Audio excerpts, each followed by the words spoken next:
Now, I told you I'd be chatting with Charles Mono tonight, and I've got him in here into the studio with me. He's got this really interesting project on the go. Well, he always has interesting projects on the go. He's a podcaster, he's a curator of concerts, he's a festival maker, he is a maker of film and video. And have I left out anything, Charles?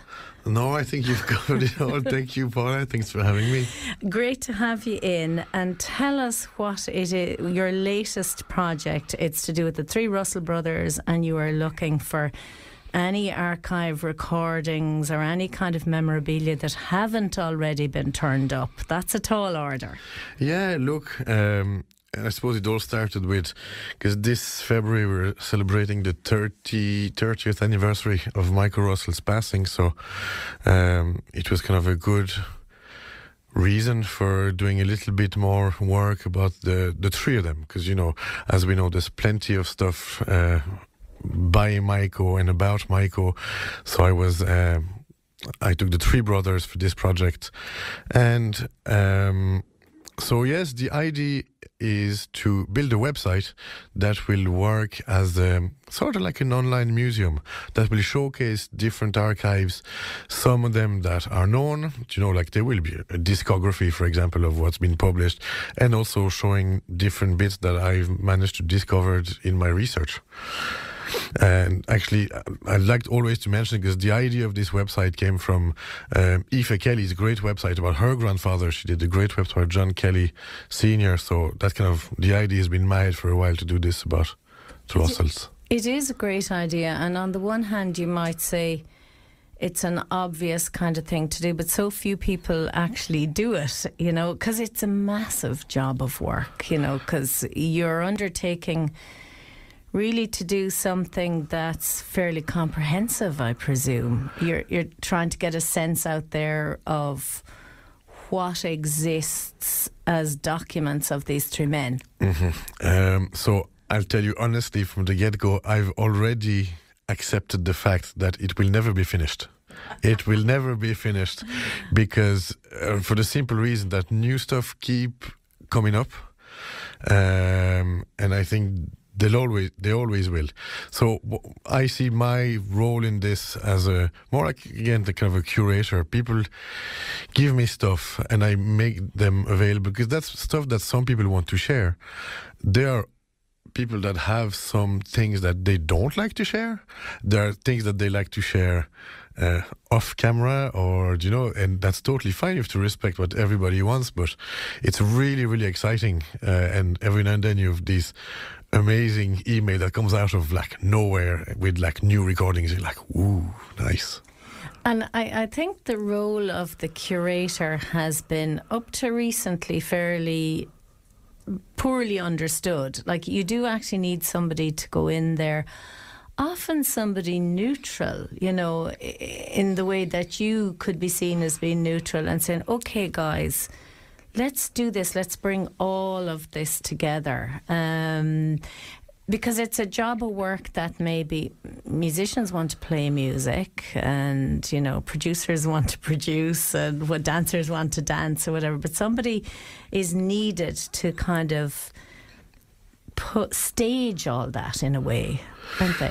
Yeah, it's like you said, there is so much out there in, you know, between the archives in Dublin, the Comhaltas archives, Clare County Library, everywhere there's so much. But if nobody does anything with those, it's like it's as good as dead. You know, there's nothing happening. So that's how I see it. You want to make those collections live and be used by people. And yeah, probably the fact that I didn't know them personally, because, well, chronologically I'm too young, and also geographically I was in Switzerland, so that was never going to come across the Russell. So even though Micho has been to Switzerland, but maybe it gives a fresh look. And especially with Micho, actually, I have met a lot of Micho's best friends. He was so loved by so many people, and everybody had their own relationship with him. I didn't. So therefore, I have no bias. So, I would like to talk to anyone that feel like sharing their stories and memories. I think that's a lovely approach. Now, you sent me 3 recordings today, one of each of the Russell brothers. So which one are we going to play first? And I'll ask you to introduce it. Yeah, I'd say let's go chronologically, I presume. The first track is Micho Russell playing the flute. That's a recording that I found in the Barry Taylor collection at the archives in Dublin. Barry Taylor is a great collector, archivist, folklorist himself. And the recording is from a session in O'Connor's Pub in 1962 that was made by Joe Vaughan from Miltown Malbay. So that's where the extract is from. Very special. Okay, and it's Micho playing the old Ashplant.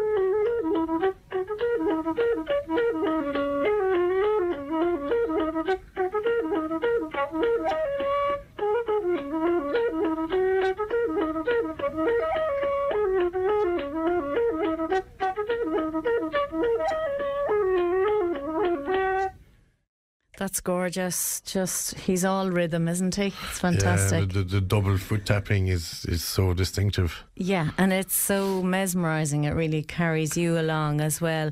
The quality of that recording is gorgeous. Joe had a huge collection, didn't he? He did a lot of recording. Yeah, so I'm not exactly sure about the extent of his own collection. So I was working just this particular recording. This session is so there's Micho, there is Paddy Killoury, Willie Beck Shannon, but there's also Willie Clancy and Paddy O'Loughlin. So I would assume that Joe had come up to Doolin with Willie Clancy, presumably, and there's loads of different tracks where they interact and you can hear the voices. It's really cool. It's funny, apparently the collectors way back were just out there to collect the tunes, and I know it's stuff that I've listened to from older recordings, you get to the last note and then it goes, where they just switch off the tape. But where you get those little tail ends or little bits of conversation, they're just so mesmerising. Or those tapes, which I think Barry was involved in lodging into Ireland and Clare, tapes that people made when they were in America or wherever they had emigrated, and they would send tapes home, and then the Irish would send a tape back. Like, those are wonderful things because there's conversation on them as well. Yeah. The amount of work that Barry Taylor has done, like I don't know the extent, but this is tape number 98, I think, or something. So they're really big collections, so it takes time to actually go through everything and find when you are looking for one particular performer or a group of performers. So it takes time. And what is your are you going to put the entirety of someone's collection, if they give it to you, up there online, or will you put a selection, and will you link to some archive? What are you thinking of doing? That's actually where it gets all very complex, because copyrights are massive issues, and some people can have typically as hAbhna, the Irish Traditional Music Archive, they're so helpful, but they're caught in copyrights issues with them. So I'm actually helping them, linking up with the Russell family to make more recordings available. So there's going to be a bit of everything. One section of the website is actually going to be transcriptions of tunes. So there will be tracks with specific tunes. I'll be doing about 50. Then private record, it all depends on what the person who's giving the recordings wants me to do with it. Okay. And who have you been talking to? Are you at liberty to say what have you got so far? What are you looking for? What kind of material have you got so far? And what kind of material are you particularly interested in?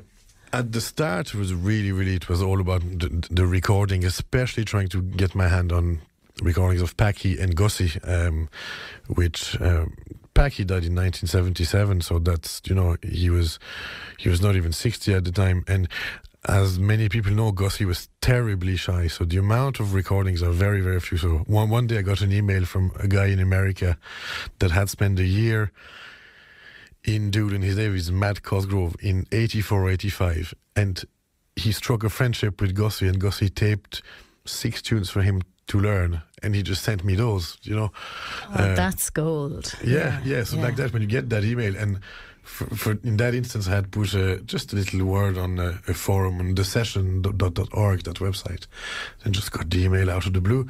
That's what I'm saying. People are actually really, really happy and sort of excited to share what they have.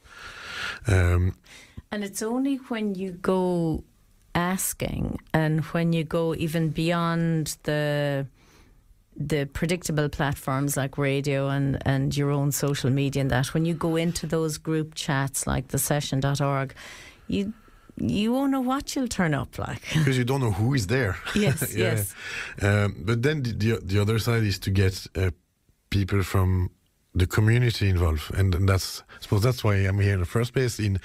So I live in Doolin, and it's pretty easy for me to, the word is passing around word of mouth without social media among musicians and stuff. But I know that there would be a lot of people around, and it's in other parts of Ireland who possibly have any kind of memorabilia that they'd like to share, and the project is open to anything. So photos, videos, can be letters, can be articles, books. I'm actually hoping, because Micho was very funny, he used to publish his own books.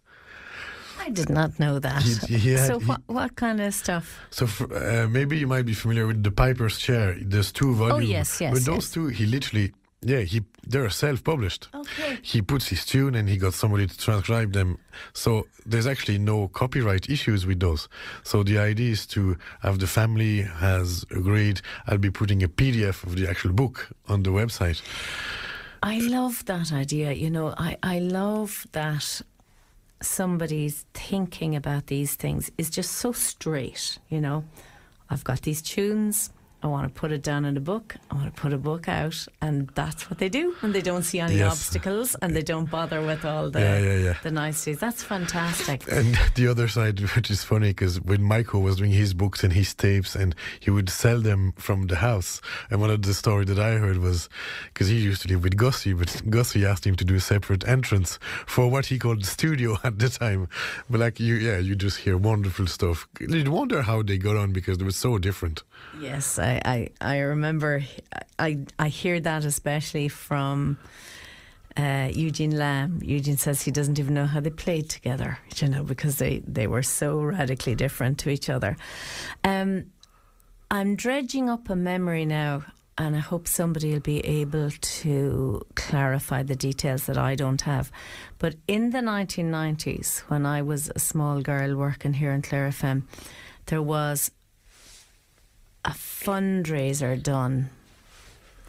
Don't ask me what it might have been, for Somalia or something, I'm not sure, but where they asked celebrities to produce a piece of art, and I know that Micho did a drawing / painting for that particular event. Have you come across that? So not that particular one, but it's some of the books, they are drawings, but I'm not sure if they are from Micho or not. Like some of the books that one of them is that hAbhna, The Road to Aaron, it's a collection of songs that Micho's put together. There's no other names mentioned, and the drawings are stunning. So, but I don't know. So at the moment I'm still in the phase of gathering as much as I can.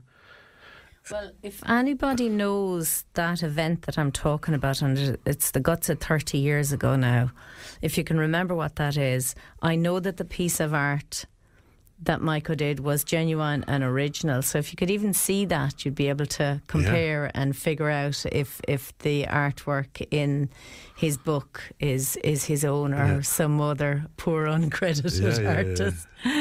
What we have two more pieces, Charles. One from Packie, one from Gussie. Which one am I going to take next? I'd say we'll go for Gussie. Okay. That's actually a recording that's commercially available. That there was an album called Keepers of the Tradition that hAbhna had put together. I think Tim Collins was involved in that, and it featured old Cosgrove player from Clare. So that's the track he sourced with the Comhaltas archive. And it is Gussie with Corney is coming. Is that it? Packie playing the Connaught Reel. Oh, Packie. Sorry, hang on. Packie with the Connaught Reel. Here we go.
Have to say I love the concertina playing of Packie Russell, the Connaught Reel there, and that came to you. That's on the Comhaltas collection of what is it, Keepers of the Tradition, Charles. Yeah, that's the one. Yeah, it's really nice compilation album. Lovely stuff from the hAbhna archive. And tell me now, so I'm here with Charles Mono and we're talking about his project where he is developing a website of the music and other documentation to do with the three Russell brothers, Packie, Micho and Gussie. And how do you want people to contact you if they do have stuff, if they're interested in even in just talking to you? They don't have to commit to anything, I'm sure, when they first contact you. So how do they get in touch with you? The easiest is to send me an email. The email is tunesfromdoolin. That's the name of kind of all my projects are under that umbrella. So tunesfromdoolin@gmail.com. People can also call me, if they just want to have a chat. I don't know if I should put my phone number there in the air, or how does that work? Do you share your phone number on social media? Yeah. Okay. It'll be on the website, tunesfromdoolin.com as my phone number. Well, sure, if it's up there, you can also say it on the radio. If you yeah. The number is 085 213 3415. Okay, repeat that again. 085 213 3415. And if you didn't have time to write that down, then just look him up either on social media or at tunesfromdoolin.com. Tunesfromdoolin.com. And you want to hear from anybody who has anything, even if it's a funny story. That's it. It's when people want to share what they have or what they know, I'd like to give them the opportunity to do so. So feel free to get in touch. And conversations on favourite topics like those three musicians, you never know where they're going to lead either, what comes out of the stories, even if the person themselves doesn't have an artefact to give you. Absolutely. It's actually been problematic at times in this research, because no later than when I say problematic, it's a very, very nice problem. But no later than yesterday, I was with Michael Hines, that you mentioned earlier on the show, and I went up for a cup of tea, and that's it. I'll stay an hour and a half, couple of hours. I had a few bits to do, but 3.5 hours later, and listening to these amazing stories, I was delighted with myself. But in terms of timekeeping, it can be challenging. Well, you see, I think though that is the essence of a project like this. Like you have to put that kind of time in. And it's the most enjoyable thing you will ever do, as I'm sure you know. And I call it slow time and deep time because, you know, it's necessary if you want to be a good broadcaster, a good oral history collector or sharer. If you know this, you don't need me to tell you that, but you've got to move at the pace of those stories themselves. Absolutely. You know? Yeah. And actually, Michael said something beautiful. He said that what made one of the characteristics of traditional musicians was that timeless element to their life. When they start playing music or do something, it just in their own time. And you have to go with the stories of the people. It can be hard in terms of planning, but at the same time, but you get a richer result, yeah. And you know, it just strikes me, and I don't want to sort of get nostalgic or sound old or like that, but time did run differently when most people were farming and living out the country, and things were determined by seasons and the amount of light in the day. And you know, when in the winter, you know it yourself what December was like. You know, it's bright if you're lucky between 10 and 2:30 in the day, and then that's it. You've got like 15 hours of semi-dark or total darkness, and you can't do farm work during that. You know, so you have to turn to other things, self-made entertainment. And sometimes I kind of reflect about the pace of my own life now, and I go, how did I remember when I was much younger doing the same kind of work? Like I was able to go off and sit down with older people and sit for the day, like, and there was never a bother on me either. You know, how has that all changed? Yeah, so that's a big conversation. Like the pace of life in general has changed, but at the same time, I think a lot of people are still able to take the time. Yeah. It's just we need to give it to them. And going up to someone for a cup of tea or for a phone call, it happened very often that I would ring someone. The latest one have been Buddy Flanagan. I rang Buddy to know if he would like to share anything for this project, and I had an hour conversation on the phone which ended by his phone battery dying. But look, it was great. Yeah, fantastic. And tell me, have you, I know you said you're going to start on the web design soon. Have you a deadline for yourself for when this will be live? Will it be this year? Oh, yeah. So we're having a launch night for the project, so I'll probably have the website live the day before, but the 21st of February. So, fantastic. So that's quick, really. Yeah, it's going. I've been working on this since about September, so I kind of made it public in December, but it's going to be kicking off the Russell weekend, I suppose, on the Wednesday night. And, you know, I'll be showing the website, showing some clips, and there'll be a few people playing a few tunes, I'm sure, as well. Fantastic. So that festival, I'll tell you, has grown into something amazing. So you're now starting on Wednesday, running from Wednesday to Sunday, is that right? Well, that's unofficially that launch on the Wednesday is kind of this project, but I said, you know, we might as well tie it in. So. Yeah. Sure. Well, you're a soft launch to the Micho. The Micho. That's brilliant. Introduce the last piece of music to me, Charles. And before you do, just remind people again of how they can contact you. Yeah. So the best way to contact me would be to send an email to tunesfromdoolin@gmail.com, but feel free to give me a call. My number is 085 213 3415. If there's anything you'd like to share, whether they're actual items, photos, letters, articles, or recordings, or just stories, feel free to reach out. It's always a pleasure. The last track we'll hear is I mentioned it briefly, is one of Gussie Russell, and there's really not much of Gussie out there. So this is him playing "Corney is Coming," which by all accounts was his favorite tune, which was given to me by Matt Cosgrove over in America, who recorded this in 1984 or 85. Fantastic. Thanks a million for coming in, Charles. Thank you, Paula.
Music there from Charles himself, and nearly going on into the next one from himself and JB Samson, and that's from their album hAbhna, Irish traditional music from Doolin in the County Clare, starting with the Colliers, wasn't it? And then the Limestone Rock and the Road to Lisdoonvarna. Now we'll take a quick blast of my favourites, Jackie Daly and Kevin Burke, to take us up to the news.